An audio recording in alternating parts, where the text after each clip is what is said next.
If there's one thing I can't bear, it's when hundreds of old men come creeping in through the window in the middle of the night and throw all manner of garbage all over me. I can't bear that.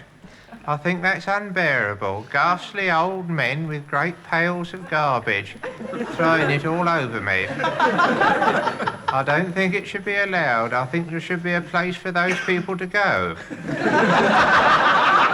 I don't think it should be my room. I'd vote for any party that would say I won't allow people to throw garbage all over me, but none of the parties seem to be particularly interested. That's why I formed the World Domination League.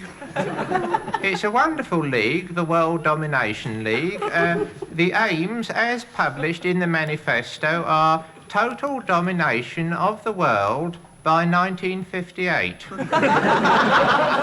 That's what we're planning to do. We've had to revise it. We're hoping to bring a new manifesto out with a more realistic target. How we aim to go about it is as follows. We shall move about into people's rooms and say, "Excuse me, we are the World Domination League. May we dominate you?" Then if they say get out, of course we give up. There's been some wonderful, well, you have to give up once you've been told to get out. There's been some wonderful dominators in history, you know. Attila was one. He was a wonderful dominator. Attila the Nun. He was an amazing dominator. He had a Gothic horde, you know. A wonderful Gothic horde, and he used to move about entire countries and strangle people completely to death during the night. And then when everybody woke up, they'd see a little note pinned to their chest saying, "You've been dominated." Ha ha. Attila the Nun. Hitler was a very peculiar person, wasn't he? He was another dominator, you know, Hitler. And he was a wonderful, wonderful ballroom dancer. Not many people know that. He was a wonderful little dancer. He used to waltz around with a number 8 on his back. The only trouble was he was very short. And people used to shout out to him when he was dancing and say, "Wie kurz du bist." How short you are. And this, of course, enraged Hitler. He flew into a tantrum and he gave up ballroom dancing and took up wholesale raping and pillaging instead. Of course, Mrs. Hitler was a charming woman, isn't she? Mrs. Hitler, a lovely woman. She's still alive, you know. I saw her down the Edgware Road. She just popped into the chemist to buy something, and I saw her sign the cheque, Mrs. Hitler, and so I knew it was she. I tried to go up and talk to her, but she slipped away into the crowd. I was hoping she'd be able to come to the next meeting of the World Domination League. Not many people do. I've had a new manifesto printed, which should boost our programme a bit. There's a picture of me on the cover with the words, "I will dominate you," at the top of it. It's a very compelling picture, and I think there's a good chance of my doing a bit of dominating soon. I've had some wonderful ideas for getting the dominating going. I've got some extremely subtle advertising slogans that should get the public behind us. Things like, "Vote for E.L. Wisty, and lovely nude ladies will come and dance with you." It's a complete lie, of course, but you can't afford to be too scrupulous if you're going to dominate the world. Then there's another good one which says, "If you don't vote for E.L. Wisty, horrible black spiders with hairy legs will creep into your room in the middle of the night and bite your ears off." That should get the women's vote. If there's one thing they can't bear, it's black spiders grabbing hold of them in the night. Another way I'm going to get people's vote is to start shouting off about all the filth on television. As far as I'm concerned, I could do with a great deal more of it. But all the same, I formed an E.L. Wisty clean-up TV campaign, pointing out some of the suggestive things that get on the air. The first thing I say they should ban is that Invisible Man show. Have you seen it? It's absolutely disgusting. It's all about this man who's turned invisible because he fell into a vat of liquid HLBO5. That was an experimental magic ingredient in a detergent. Anyway, poor devil falls in this rubbish and he turns invisible. And the programme is all about his amazing adventures. As he's invisible, the only way you can tell where he is if he's smoking. You can see the cigarette moving about in the air, or else you can see a telephone waving about the place. It's all very ingenious, but the thing that amazes me is that he does it all in the nude. You don't actually see him, of course, because he's invisible, but you can easily tell he's got nothing on because otherwise you'd see his clothes. Sometimes he dresses up in bandages, poor devil, and dark glasses. You can see his outline, but you never see any trousers or jackets moving about the place, so it stands to reason he's wandering about the place with nothing on. A ghastly, invisible nudist. There for everyone to see, or rather not to see. And for all we know, there may be millions of other invisible nudists in the other programmes. I might be able to use them in the World Domination League. It'd be a very good slogan. Vote for Wisty, or else invisible nudists will come along and smash you round the face.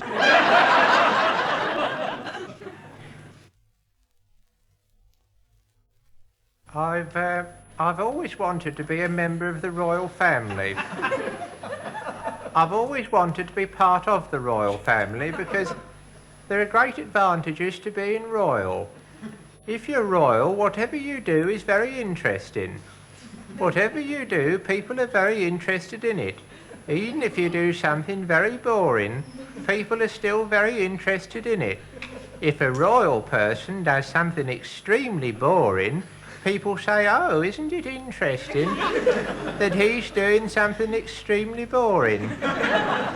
If I do something extremely boring, people say, oh, how extremely boring. It's not so good. You never get newspaper cuttings about me. You never see headlines saying Wisty was looking radiant as he got off the 17A bus from Hounslow. You don't see pictures saying Wisty was looking tense but dignified as he entered the municipal baths. You don't get that sort of treatment. And another wonderful thing about being royal is that people get interested in what you're interested in. That's how the corgis have caught on, you see. Everybody loves a corgi because the royal people are connected with them. I think newts have had a very hard time. If I was a royal person, I think I'd patronise the newts. They're lovely little creatures, newts, you know. They're not as cuddly as corgis, of course. You don't nestle up to a newt as you would to a corgi, but they're lovely things. I'd have whole packs of royal newts wandering about the palace gardens, and I'd be seen with them the whole time. And I'd create a special post called Royal Master of the Newts, the Lord High Neuter. And he'd have to walk about with a golden stick, you see, tapping the ground continuously and saying, Newtati, Newtati. Let the world bring forth newts in abundance. And then I think we see an end to the corgis and the beginning of the newts. Of course, there are disadvantages to being royal. Everybody has to come in backwards, you see. That's a disadvantage. They have to come in and go out backwards if they're in the royal presence. That's why you only see royalty dancing with royalty. They can't dance with ordinary people unless they're back to back with them, you see. And that's never really caught on, that sort of thing. Of course, if you're royal, it's wonderful to be able to tell royal jokes. That's very wonderful. You always get a good laugh if you tell a royal joke. I'd tell lots of royal jokes if I was royal.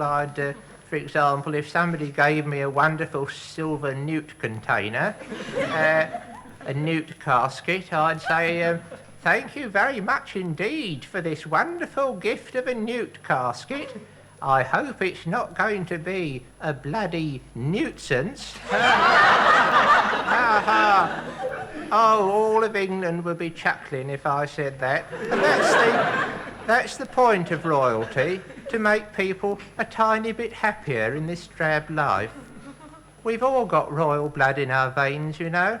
It's the best place for it, in my view. We've all got a little bit of royal blood in our veins. We're all in line for the succession. And if 19,400,208 people die, I'll be king tomorrow. It's not very likely, but it's a nice thought and helps keep you going.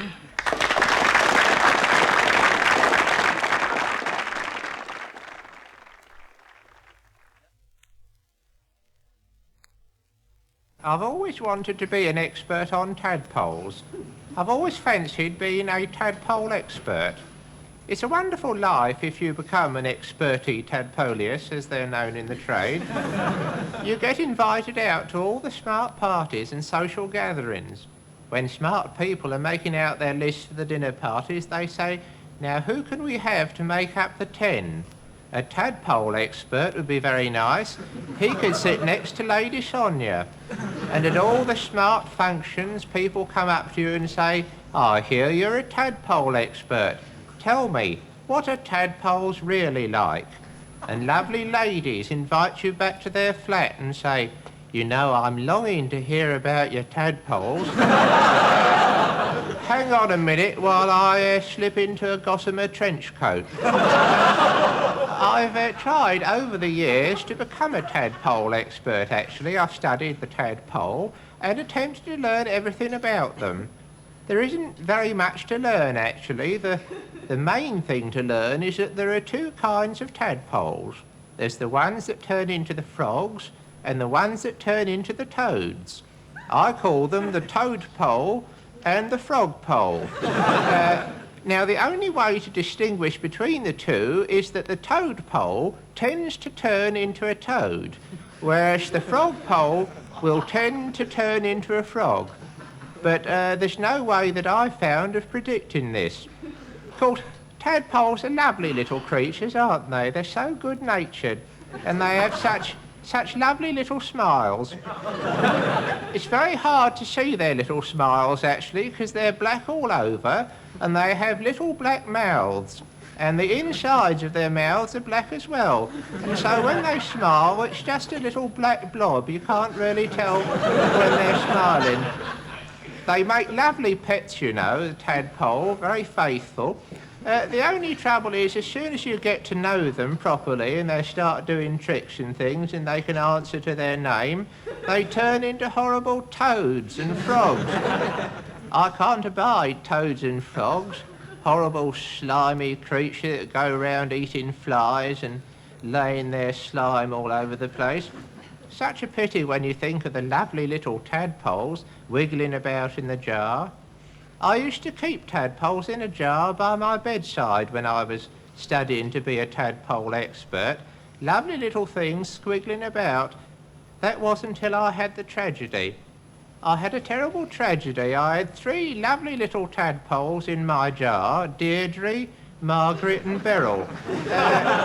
Lovely little things, and I switched the light out last thing at night, and I must have had a very violent dream about gossamer trench coats or something. Because when I woke up in the morning, there they were, strewn all over my pillow, all dried up like 3 little raisins. I tried to revive them by throwing water all over them, but it was too late. They just went into soggy little raisins. Horrible, soggy little black raisins. Tragic business. Deirdre was just getting her first legs too. But I suppose it was all for the best. They'd only have turned into ghastly old toads and frogs in the end and left me. It's rather a thankless life being a tadpole expert.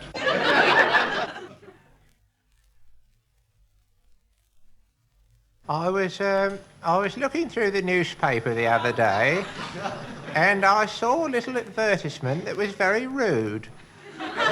A very rude little advertisement. It said, "Are you spotty?" there was a nasty man pointing his finger out at you and said, "Are you spotty?" I don't think people should be allowed to say, "Are you spotty?" just like that. You don't buy a newspaper to have people say, "Are you spotty?" to you. I mean, if you are spotty, you know you're spotty. You don't want people telling you you're spotty or asking if you're spotty. And if you're not spotty, why should people imply you're spotty by saying, "Are you spotty?" I don't think people should be allowed to say, "Are you spotty?" just like that. I've got a very spotty friend. He's called Arthur Muldoon. He's covered in spots. He's got spots all over him. He's a very spotty person.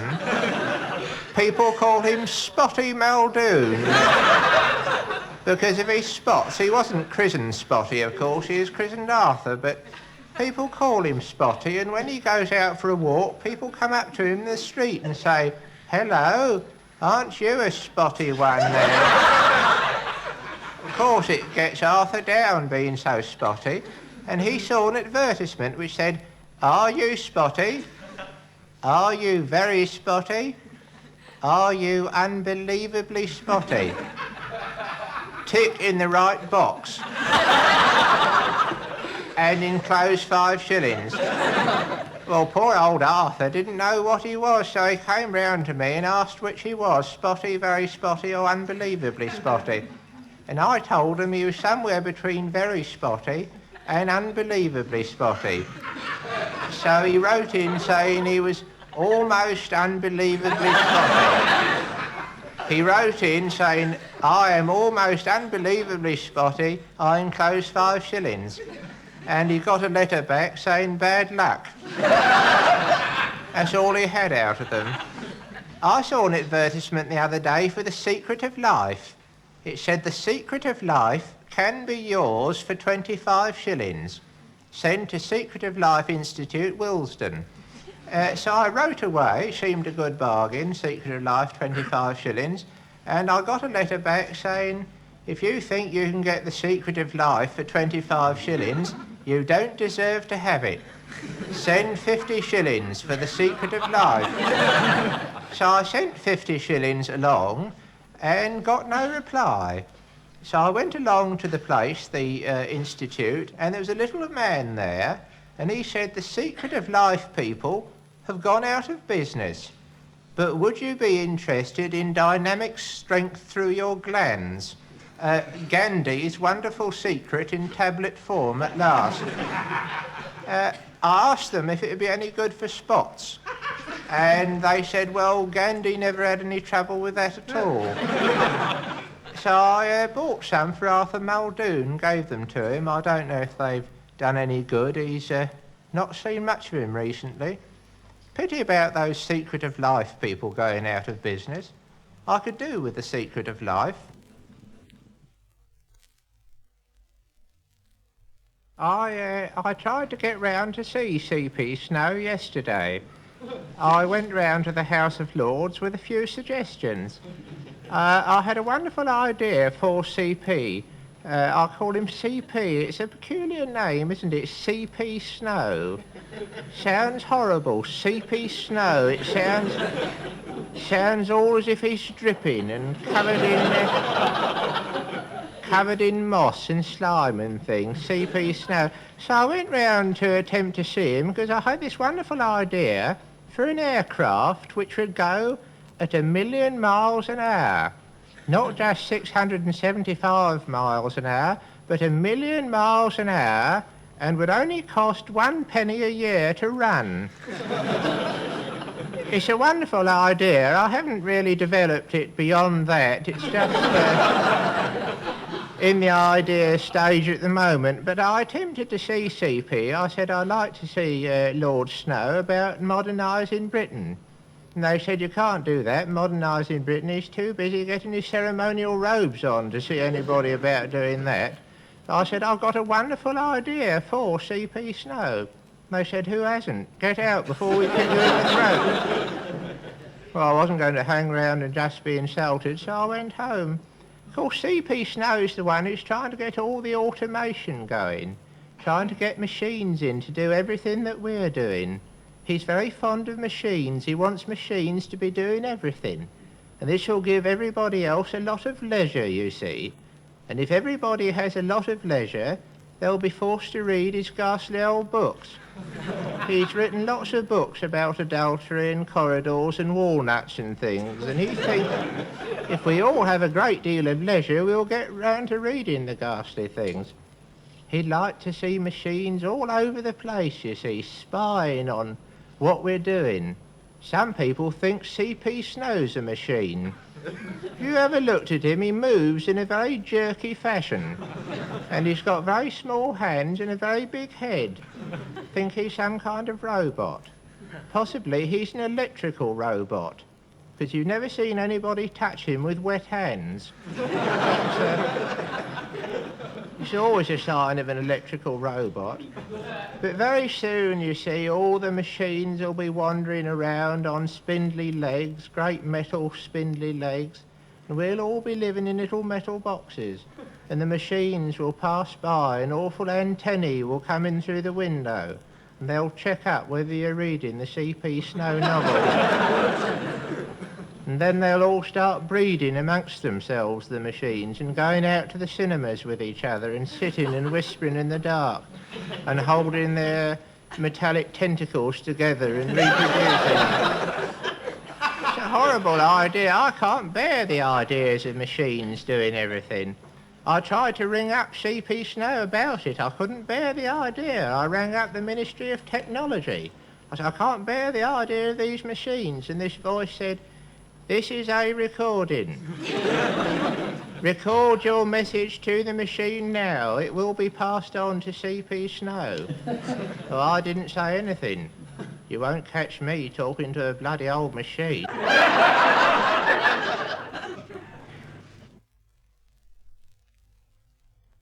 I was very disappointed not to be called to number 10 Downing Street.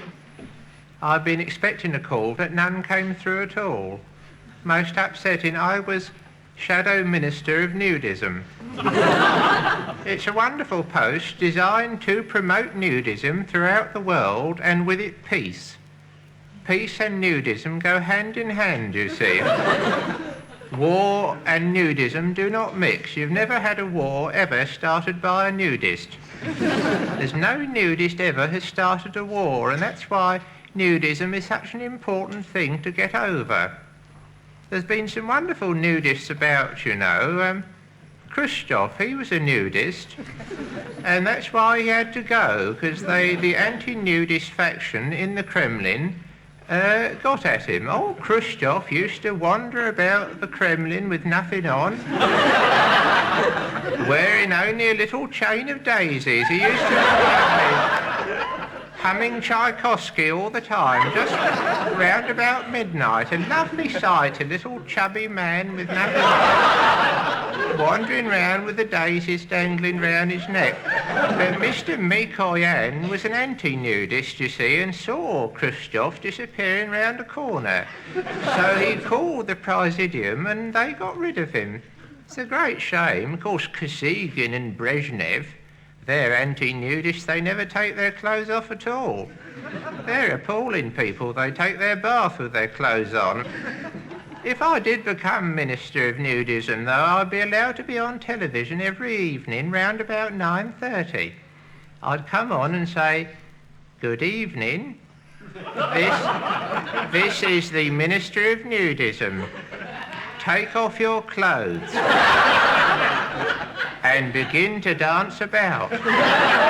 And everybody in the world would start dancing about with nothing on, and if you didn't, special inspectors would come round and tear your clothes off and fine you £1,000 for every article of clothes you're wearing. I wish I could get into the government. I've been trying for a very long time, you know. I tried during the war. I had quite a lot of influence during the war, although I wasn't in the government. A lot of my policies were adopted. I used to write to Winston Churchill and tell him what was going on. I said, right at the beginning of the war, I said, the people to get are the Boche. Beat the Germans and the war's over. And I said, the man behind the Germans is Adolf Hitler. Once you kill Hitler, you're laughing. And eventually, after about 6 years, he took my advice. At the end of the war, I didn't get much credit for it. The idea of beating the Germans was all mine. But at the end, you didn't see me waving from the balconies. You didn't see me driving through in golden coaches through the cheering crowds. But I'd like to have had some recognition. I've written a little poem about international nudism. It's a lovely little poem. It's, if all the world were nudists, if all the world were bare, everyone would live in peace, no war would they declare. If everyone went dancing around with nothing on, everybody would be happy, as a person I know called John. I don't actually know anybody called John. I just put that in for the rhyme. It's poet's licence. I hope very much that they will call me to Downing Street, but I've been standing by for years now and nobody has.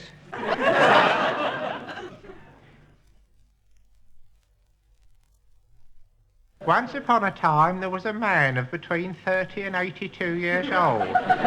He used to get up in the morning and have a small breakfast. And after breakfast he'd put on a coat and he'd go wandering round for several hours through the trees and through the shrubs. And when he'd wandered round for several hours he'd wander back again to where he'd wandered from. And he'd have a bit of lunch. And then he'd go out and start wandering about again. Wander, wander, wander. He'd go wandering o'er the hill and o'er the dale. That's where poets wander, is o'er the hill and dale. Other people wander over hill and dale. But not the poets, they go they go, they think it sounds better. Anyway, when he's wandered o'er the hill and o'er the dale, he comes back again for a bit of tea, and then he settles down for the evening till he falls asleep. It's not much of a life, is it? I can't see how anyone can bear to go on with it. It's such a mouldy time we all have. I've been looking at my diary. It's the most boring document I've ever seen in my life. I hadn't realised what a boring life I've been leading till I read my diary. It's unbelievably boring. It's probably the most boring book in the world. It should be given to school children as an examination subject. You listened to it. You wouldn't believe it. Listen to this. Monday. Got up, went for a walk, had lunch, went to lavatory, came out again,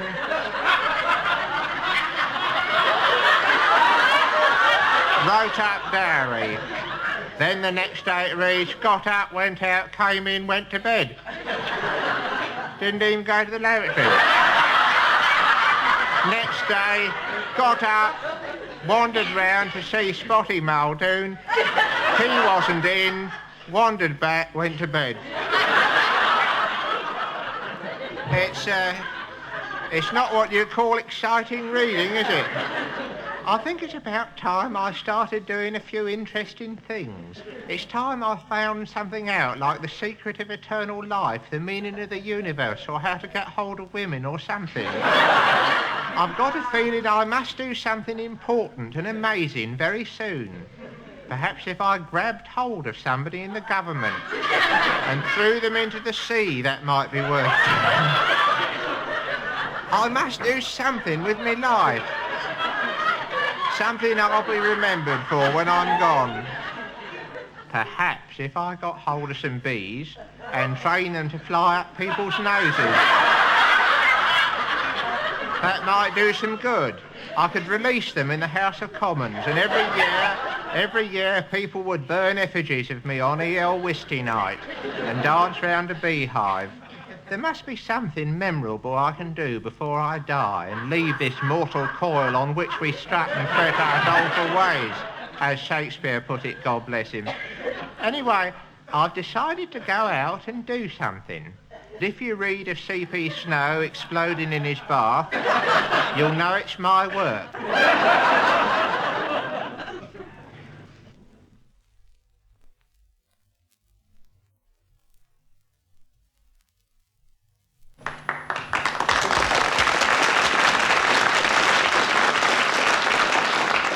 God bless you all. I want to talk to you all about bees. They're lovely little creatures, bees, with little round, furry, smiling faces and lovely, cuddly little bodies. And they fly about the place in such a cheerful way. Not like the horrid old wasp who goes glistening through the air with his horrible, hard, shining body all covered in stings. The bee is all furry and friendly. But do you know that bees have a terrible time in life? Because what they have to do is go round to every flower they can lay their hands on and poke their noses right into the middle, suck out as much nectar as they can get. Then they wipe their noses onto their legs, wipe them onto their legs and buzz back to the hive with this tiny bit of honey on their legs. They're not allowed to eat it themselves. It all has to be stored in the hive, and very gradually they build up enough honey for the winter. It takes thousands and thousands of bee hours to get it all together. And then when all the honey is in and all the flowers have died, a horrible old man in a veil comes along and steals it all away. The beekeeper takes all their honey away. Isn't that dreadful? And you know that none of the lady bees are allowed to have children. They're not allowed to have love affairs and babies. Only one lady bee is allowed to have love affairs, and that's the queen bee. It's a dreadful situation. All the other lady bees have to sit around twiddling their legs all day, while the fat old queen bee has all the love affairs. She's a beastly fat old thing, the queen bee. I shouldn't think many of the men bees really fancy her, but they're forced to go up to her and kiss her and everything. It's a dreadful life. Imagine what it would be like if it happened to us people, if only the queen was allowed to have children. That's why all the bees look the same. They've all got the same mother. Of course, the worst thing about being a bee is your sting. Bees have got a sting in their bottom which God gave them. Gave them to use against their enemies in moments of peril. The only trouble is that if they ever use their sting, they die. As soon as the bee uses its sting, it dies. It's an absolutely useless sting. I suppose God means them to use it on the deterrent principle, something which they must never use, but that will deter the enemy. I'd rather not have a sting in my bottom at all if it's going to kill me if I use it. I don't know why we weren't made like that. We could have been given special guns, which we could deter people with, but as soon as they used them, they'd fire in both directions, backwards and forwards, so you'd shoot yourself at the same time. That would put an end to all this violence in the streets. I wonder if bees know they're going to die if they use their stings. Poor old bees, they have a rotten time in life. I made a little rhyme about it, actually. It's called Ode to the Bee. Lovely little rhyme. If a lovely little bee should come and sting you on the knee, don't shout out resentfully, remember he will die.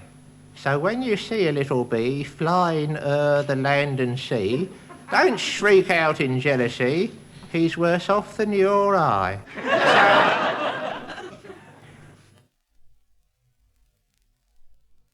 During the last few weeks, I've been trying to think of something absolutely original and devastating. I've been trying to lay my hands on some idea that will revolutionise the world in some way. Something like fire or the wheel. Of course, it's no good thinking of those two because they've already been invented, but something along those lines. It's a very good thing to do, you know. I mean, look at the man who thought of fire. He could have made an absolute fortune. As soon as he thought of it, he should have patented it, and every time anybody lit a fire, they'd have had to pay him a royalty. But being a rather primitive person, he didn't think of that. Same thing happened to the bloke who thought of the wheel. Actually, nobody really knows who was the first person to invent the wheel. It's all shrouded in mystery. Apparently, in primeval times, there were these two primitive people who were both working on inventions in their caves. They were called Drodbar and Gorbly, two extremely primitive people. Then one day, Drodbar came out with a great smile all over his hairy face and he said, "Guess what? I've just invented the Bandan bladder stiddle. It's Absolutely brilliant. Brilliant. And so Gorbly came out and said, "Hello, Drodbar. I hear you've invented the Bandan Bladderstiddle. Congratulations. What exactly is it?"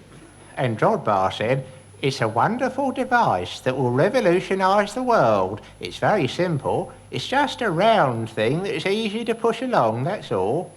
And then Gorbly went white and said in a strangled voice, "It hasn't by any chance got spokes in it, has it?"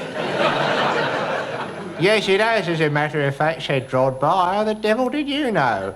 And Gorbly said, "That's not a Bandan Bladderstiddle, you stupid idiot. That's a wheel." "It's a wheel, and I invented it first. How dare you steal my idea?" And a great fight broke out between them. And if the man who invented fire hadn't come along and threatened to set light to them both, they might have killed each other. Anyway, there was a great dispute, and all the hairy old Neanderthals met together at Stonehenge, a lovely place, to decide who really thought of it first.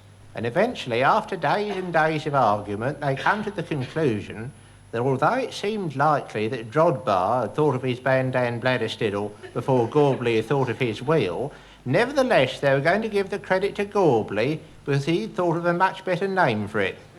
I think they're right, actually. I mean, think of going into a garage and asking them to put a bit more air into your Bandan Bladderstiddle.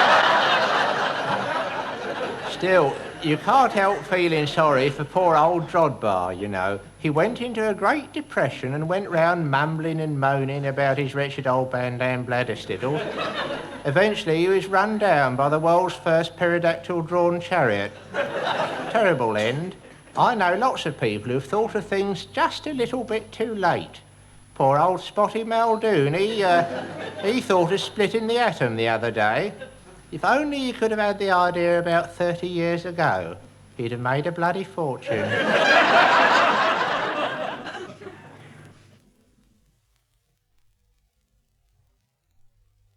I was talking to you about my plans to think of something absolutely new and revolutionary which would change the whole face of the world.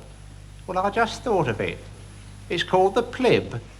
It's an amazing thing, the plib. I thought of it in the bath. It's very simple and small and amazing. It's very peculiar that nobody thought of it before. It's about 1/4 of an inch long and 1/4 of an inch wide, and it's completely round and white. And what you do is drop it into a glass of water and it fizzes. Then you drink down the plibby substance and it cures you of anything. Isn't that wonderful? If you've got rheumatism in the knees, all you have to do is take one plib and within seconds all your troubles are over. And the amazing thing is that it works for every kind of disease. It's a really wonderful invention, the plib. I went along to the patent office with it yesterday to register it in my name. I went in there and I said, "Excuse me, I've just invented the plib and I want to get it patented before anybody steals the idea." And they said, "Oh yes, what exactly is this plib of yours?" So I explained to them what it was and they were very interested and asked to see one. And so I had to tell them I hadn't exactly made one yet. It was still in the ideas stage. What I wanted to do was to patent the idea first and then do the research to get the plib into production. They said that wasn't possible unless I actually made a working plib. I've never heard such rubbish in my life. It's the people who have the ideas who deserve all the credit. I mean, anyone can make a rotten old wooden wheel, but it takes brains to think of the idea of the wheel. I wonder what happened to poor old Einstein. He had that wonderful idea about splitting the atom and causing enormous explosions. I suppose he came along to the patent office with his diagrams. They'd have said, "Oh, I'm sorry, Mr. Einstein, but I'm afraid you'll have to show us one of your explosions before we can grant you a patent." Serve them bloody well right if you blow them up.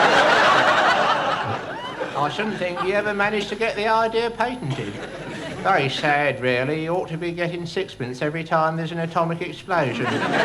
They cheat you out of everything these days. I tried arguing with them, but it was no good. I said, "Look here, my good man, if you don't register my plib, I'll get on to my very good friend, the Duke of Windsor. He'll come round and smash you round the face." And he said, "Oh, really?" How very interesting. Perhaps you'd like to have a look at a very new invention that's just come in. I said I would. He reached under his desk and got out a long spindly pole with a sponge on the end of it, covered in horrible sticky muck. I think it was fig jam.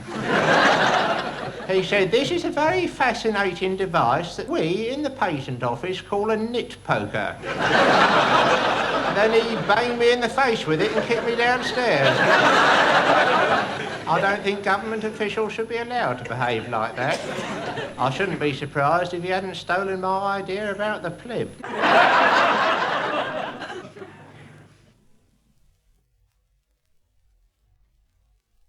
I've been reading a very interesting book recently.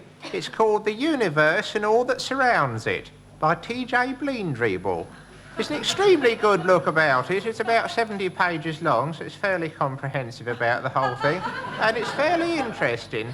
Bleendreeble specialises in the universe. He doesn't branch out much beyond that, but he's quite interesting in this limited field. I found out quite a lot from him. Do you know, for example, that if all the Chinamen in the world linked hands, they'd girdle the earth 3 times? They would. They'd go round 3 times.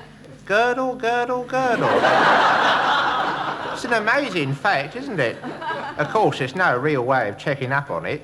You couldn't very well persuade all the Chinamen in the world to link hands simultaneously and girdle the earth. You couldn't very well say, excuse me, Mr. Wang, meet Mr. Wong. Link hands, would you, and girdle the earth? Of course, you'd have to build rafts to get them across the sea, so the whole thing's perfectly impractical. You just have to take these facts on trust. I've been finding out quite a lot of interesting facts in the last few weeks from Bleendreeble. Did you know, for example, that you've got 3 miles of tubing inside you? There's over 3 miles of horrible old intestine wound up inside us. And every time we eat, the food has to travel 3 miles along the awful stringy intestines before it can get to your stomach. Imagine the poor old bits of potato fighting their way through the miles and miles and miles of thin tubing before they get to their destination. It must take hours to get there. Of course, this means that none of the food we eat is ever really fresh. Never is, no matter what it's like when you put it in your mouth, it's always stale by the time it reaches your stomach. And that's the reason why most people feel so ill all the time. I must say, I can't bear the thought of all the food I eat, struggling along for miles and miles in the dark, getting staler and staler every moment. I can't see why we couldn't have one simple tube that would go straight to the stomach without any of the detours. Then if we could just put the food into our mouths, it would drop directly down onto the stomach. I suppose the only trouble is that it might bounce back. At least if you ate a great big heavy mouthful, it might drop down and land on the rubbery lining of the tummy and jump right out again. It'd be dreadful sitting at dinner parties with all the food jumping out of everybody's mouth the whole time. People would have to have special little nets to catch the food, so they get it when it bounced back. Perhaps there's something to be said for the intestines after all. I should read a bit of Bleendreeble if you're interested in your insides.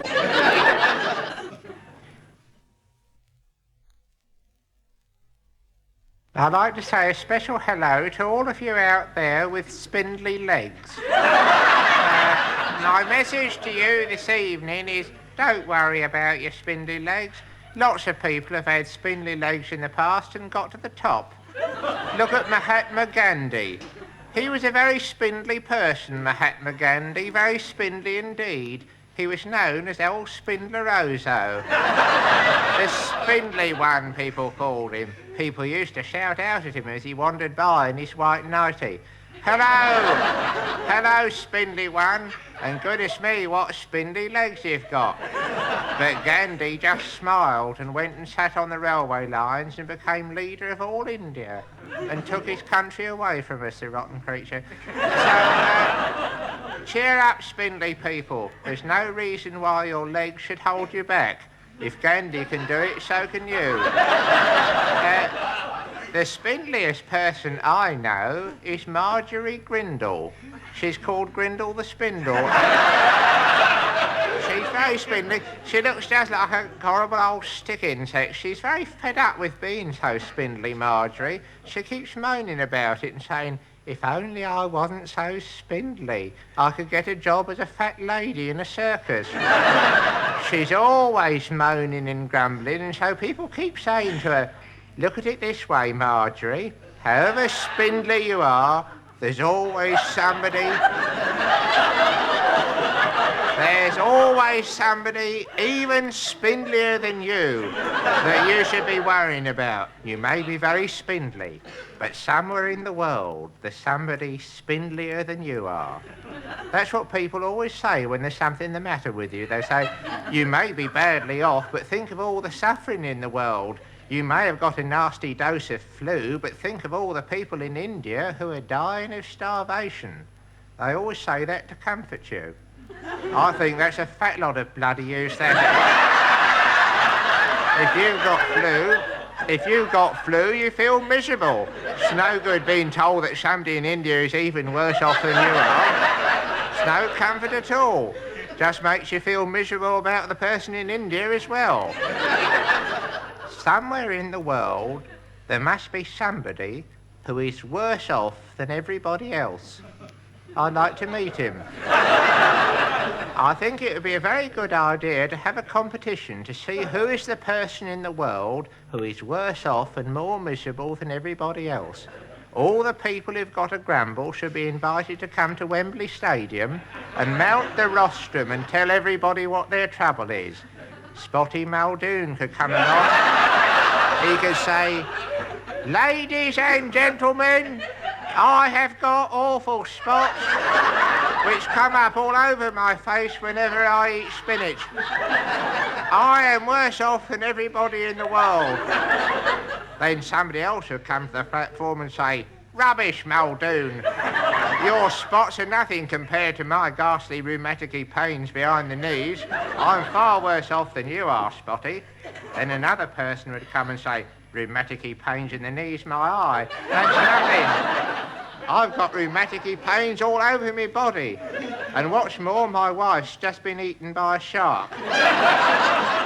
Then finally, after days and days of miserable people moaning on about their diseases and worries, there'd be a vote, and somebody would be elected worst off person in the world. Spottier than Spotty Muldoon, spindlier than Marjorie Grindle, more miserable than Patrick Gordon Walker. He'd be elected super misery, and every week he'd appear on television and tell us how wretched he was and show us his diseases. I think it might cheer people up a bit in this cold weather.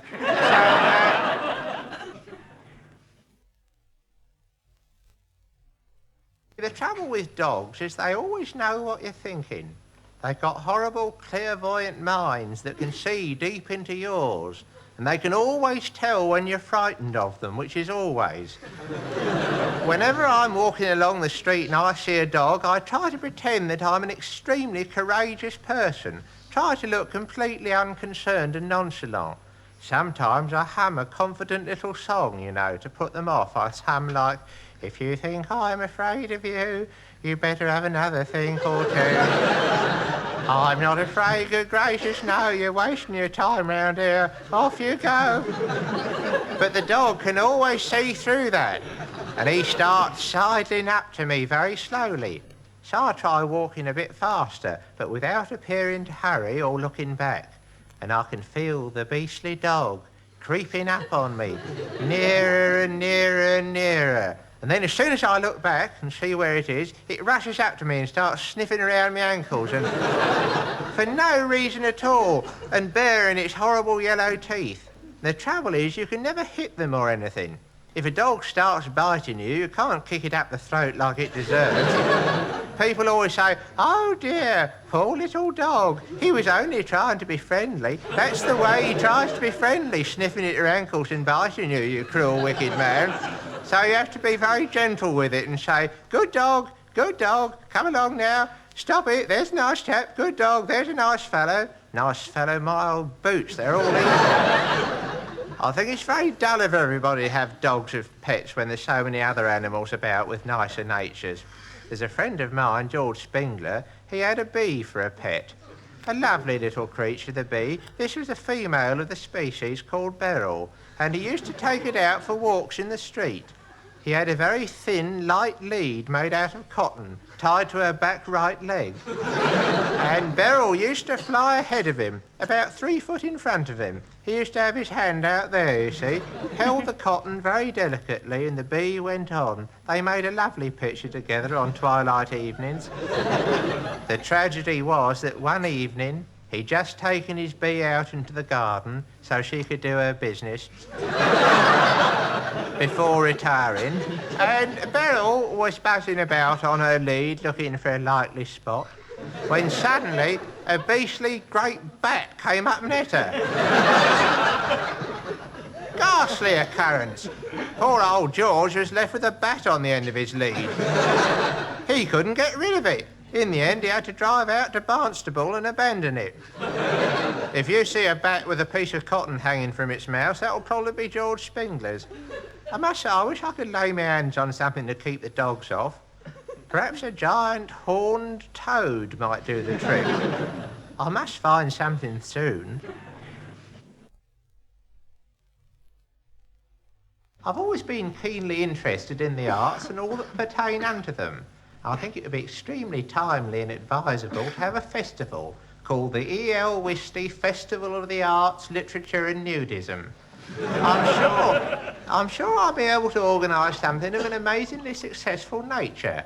I've got some very good ideas for the drama section in particular. One of the highlights of the festival will be a new play by an extremely exciting author of the new school called E.L. Wisty Meets the Amazing Nude Women. It would star E.L. Wisty in the title role. It's a play that I wrote a few years ago, and I think it's just the sort of thing to revive ordinary people's interest in the theatre. It's an amazingly effective piece of drama. It's the story of this man who is sitting on a bench when the curtain rises. He sits there for a time while the audience settle themselves and undo their sweets. And then suddenly, after about 10 minutes of his sitting there, he starts to speak and says, "Good evening, everybody, and welcome to the show. Amazing things will soon be seen, as you will maybe know. In ancient days, when dinosaurs roamed nightly o'er the land, there was a man called Wisty who ran a small dance band. That man is I, and though you cry, 'Good Lord, can this be so?' I tell you now and pledge my vow, after all I ought to know." And then at this crucial moment in the drama, when I've just revealed that I'm over 1 million years old, an amazing development occurs. As I'm speaking, 500 nude women come creeping in through the scenery behind me and say in unison, "Hello, Mr. Wisty. We are the Wandering Nudies, and we've heard that you are an amazingly attractive and dynamic personality of the very kind that we're anxious to dance with. And for this reason we have wandered over many miles of treacherous terrain to be with you and bring you strange delights." And then E.L. Wisty, who is of course myself, gets off the bench and begins to dance about with them in a curiously sensuous and individual style.